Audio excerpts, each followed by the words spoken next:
કૃષિ સહાય પેકેજમાં સુધારાને લઈને કોંગ્રેસે મેદાને ઉતર્યું છે।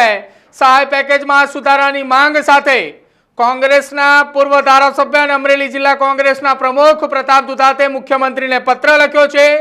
પ્રતાપ દુધાતે કૃષિ સહાય પેકેજને આવકાર્યું છે, પરંતુ નાના ખેડૂતોએ ખાતેદારને પણ પેકેજનો લાભ મળે એ પ્રકારની રજૂઆત સાથે પ્રતાપ દુધાતે એક પત્ર લખ્યો છે। અવસાન પામેલા ખેડૂતોના ખાતેદારોને સહાય પેકેજનો લાભ મળે તેવી માંગ કરી છે।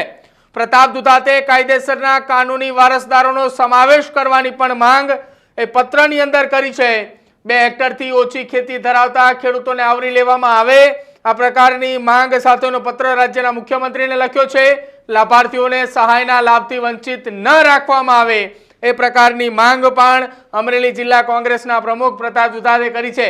આપ જુઓ દ્રશ્યોની અંદર આ અમરેલી જિલ્લા કોંગ્રેસના પ્રમુખ પ્રતાપ દુધાતે પત્ર લખીને રાજ્યના મુખ્યમંત્રી સમક્ષ રજૂઆત કરી છે કે નાના ખેડૂત ખાતેદારોને પણ પેકેજનો લાભ મળવો જોઈએ અને સાથે જ અવસાન પામેલા ખેડૂતો જે છે તેમને પણ તેમના પરિવારને આ સહાય પેકેજનો લાભ મળે તેવી વાત તેમના દ્વારા કરવામાં આવી છે।